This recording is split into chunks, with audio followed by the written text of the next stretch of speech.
Hi అండి, welcome to Chaitu vlogs. చూస్తున్నారు కదా, మీకు కనిపించేవి లక్ష్మీదేవి పాదాలు అండి. ఇవి ఎలా తయారు చేయాలో చూపిస్తానికి మీ ముందుకు వచ్చాను. చూసారు కదా ఎంత క్యూట్గా ఎంత ముద్దుగా ఉన్నాయో. వాటికి కావాల్సినవి వైట్ బీడ్స్, కొన్ని క్రిస్టల్స్ అండి, yellow and red colour crystals. ఈ కలర్ క్రిస్టల్స్ తీసుకోవడానికి రీజన్, పసుపు అమ్మవారి పాదాలకు పూసి కుంకుమ నుదుటన బొట్టులాగా పెడతాం కాబట్టి ఈ కలర్స్ని నేను తీసుకోవాల్సి వచ్చిందండి. ముందుగా 4 ఎల్లో కలర్ క్రిస్టల్స్ తీసుకొని కుట్టాల్సి ఉంటుంది. చిన్న ఫ్లవర్ అంటే 4 బీడ్స్ మెథడ్ అన్నమాట మనం ఈరోజు కుట్టేది. ఈ మెథడ్తో చాలా ఐటమ్స్ చేసుకోవచ్చు అని చెప్పాను కదా. చూడండి, ముందుగా అయితే 4 తీసుకొని ఇలా చిన్న ఫ్లవర్ లాగా కుట్టాను. ఒక ఫ్లవర్ అయితే వచ్చింది 4 పూసలతో. ఇలా 4 ఫ్లవర్స్ రావాలి ఒక లైన్లో. సెకండ్ లైన్లో కూడా సేమ్ అలా, అంటే 2 లైన్లకు 4 పూసలతో ఇలా 8 ఫ్లవర్స్ వచ్చేలాగా కుట్టుకోవాలండి. 3 వచ్చేసాయి ఆల్రెడీ, ఇది 4ది కుడుతున్నాను. అలాగే 2 లైన్స్ కూడా కుట్టేసాను కదా, ఇలా కుట్టాలి. ఆ తర్వాత మరికొన్ని పూసలు అంటే ఇప్పుడు ఇలా కొన్ని తీసుకోవాలి. వైట్ కలర్ బీడ్స్ తీసుకొని అక్కడ ఒక పూసలోంచి థ్రెడ్ తీసాం కాబట్టి 3 వైట్ పూసలు తీసుకుంటే సరిపోతుంది. మనకి బేసిక్ గుర్తుంది కదా, ఇలా అక్కడ చూపిస్తున్న విధంగా కుట్టాల్సి ఉంటుందండి. ఈ లక్ష్మీ పాదాల గురించి మనకి తెలుసు కదా. లక్ష్మీదేవి పాదాలు ఐశ్వర్యం, శుభం, సంపదకు ప్రతీక. ఇంట్లోకి లక్ష్మీదేవి ప్రవేశిస్తున్నారనే భావనతో వీటిని పూజ గది లేదా ఇంటి ఎంట్రన్స్లో పెట్టుకుంటారండి. వరలక్ష్మి వ్రతము, దీపావళి, దసరా, గృహప్రవేశం వంటి శుభ సందర్భాలలో వీటిని ప్రత్యేకంగా అలంకరిస్తారన్నమాట. పూసలతో తయారు చేసిన లక్ష్మీ పాదాలు అందంగా ఉండటమే కాకుండా చాలా కాలం ఉంటాయన్నమాట. ఇవి ఇంటి అందాన్ని పెంచడంతో పాటు శుభ వాతావరణాన్ని కూడా కలిగిస్తాయని చాలామంది అంటారండి. 4 ఎల్లో ఫ్లవర్స్ అయిపోయాక వైట్ బీడ్స్ తీసుకున్నాం కదండి. ఇలా ఇవి కూడా 2 వరుసలు కుట్టాల్సి ఉంటుంది వీడియోలో చూపిస్తున్న విధంగా. అయితే 4 ఫ్లవర్స్ మనం ఎల్లోవి కుట్టాక ఒక్కొక్క పూస తగ్గిస్తూ ఈ వైట్ బీడ్స్ కుట్టాలి. ఇప్పుడు మళ్ళీ వైట్ బీడ్స్ తీసుకోవాలి.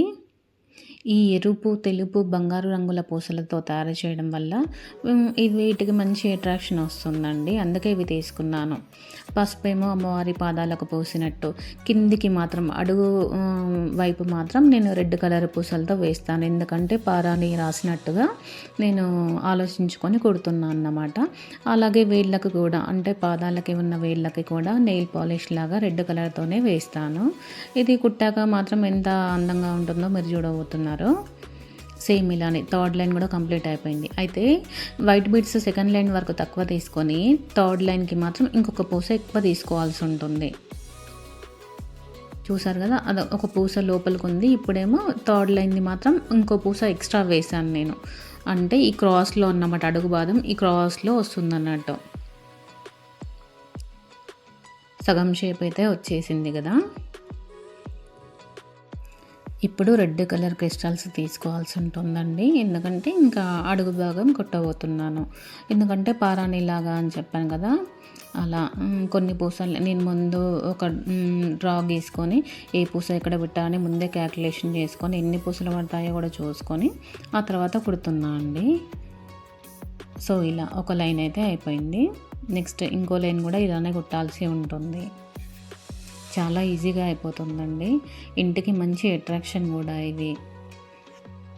శుభ్రత ఉన్న చోటే లక్ష్మీదేవి నివసిస్తారని పెద్దలు చెప్పారు కదా. అందుకే పూజ గదిని, కిచెన్ని, టోటల్ ఇంటిని కూడా శుభ్రంగా ఉంచుకోవాలి. లోటస్లో ఉన్న లక్ష్మీదేవి పాదాలకు ఎంత పవిత్రత ఉందండి. ఇది శాంతికి ప్రతీక కూడా. కొత్తగా పెళ్ళైన కపుల్స్కి లక్ష్మీ పాదాలను గిఫ్ట్గా ఇస్తే మనకు శుభప్రదం అంట అండి. అంటే కొత్తగా పెళ్ళైన వాళ్ళు లక్ష్మీనారాయణులతో సమానం అంట. మొత్తానికి ఈ రెడ్ కలర్ క్రిస్టల్స్తో కూడా కంప్లీట్ చేసేసాము. ఇంకా ఇప్పుడు పైన పాదాలను కుడతామండి. చూస్తున్నారు కదా, ఎల్లో కలర్ పూసకి థ్రెడ్ తీసుకొని ఆ తర్వాత 2 వైట్ బీడ్స్, ఒక రెడ్ కలర్ క్రిస్టల్, మళ్ళీ 2 వైట్ బీడ్స్ వేసుకొని నెక్స్ట్ పూసలోకి తీసేయాలన్నట్టు ఈ థ్రెడ్ని. అప్పుడు పెద్ద వేలు వస్తుంది మన పాదంకి ఉండే ఈ పెద్ద వేలు అన్నమాట. రెడ్ కలర్ పూస ఎందుకు పెట్టానో ఐడియా వచ్చిందా? నెయిల్ పాలిష్ లాగా పెడుతున్నా అన్నట్టు. ఇలానే మిగతా వేళ్ళకు కూడా తీసుకోవాల్సి ఉంటుంది సేమ్ పూసలు. కాకపోతే ఆల్రెడీ ఇక్కడ 2 వైట్ బీడ్స్ ఉన్నాయి కాబట్టి ఇప్పుడు ఓన్లీ ఒక 2 వైట్ బీడ్స్, ఒక రెడ్ బీడ్ తీసుకుంటే సెకండ్ ఫింగర్ కూడా కంప్లీట్ అయిపోతుంది. చివరికి వచ్చాక మాత్రం ఒకటే వైట్ బీడ్, ఒకటే క్రిస్టల్ తీసుకుంటే ఇంకా పాదం కంప్లీట్ అయిపోయినట్టే అండి. సేమ్ ఇలానే వీడియోలో చూపిస్తున్నట్టుగా కుట్టాలి. లక్ష్మీదేవి అనుగ్రహం కోసం పూజ సమయంలో పువ్వులు, పసుపు, కుంకుమతో అలంకరించడం మన ఆనవాయితీ కదా.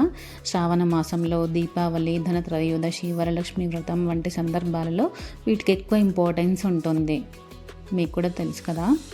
ప్రేమతో, భక్తితో చేసిన పూజే లక్ష్మీదేవికి అత్యంత ప్రీతికరమైనదన్నమాట.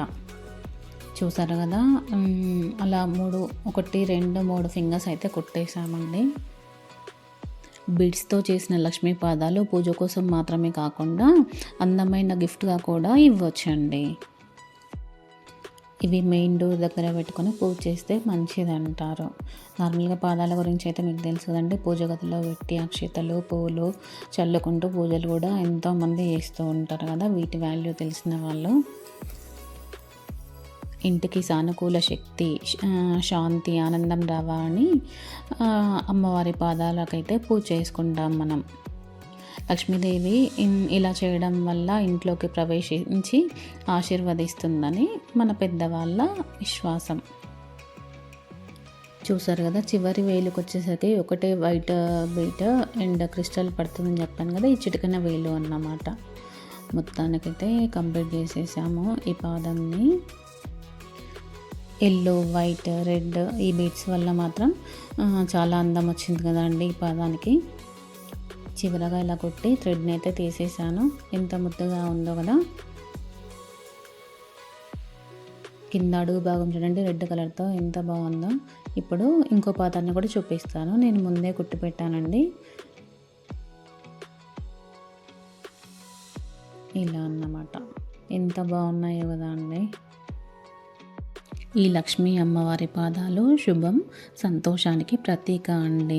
లక్ష్మీదేవి అనుగ్రహం లభించి కుటుంబంలో సుఖ సంతోషాలు, సంపదల వృద్ధి చెందాలని భక్తులు విశ్వసిస్తారు. పూసలతో చేతితో తయారు చేసిన ఈ లక్ష్మీదేవి పాదాలు భక్తిని, సాంప్రదాయాన్ని సూచిస్తాయి.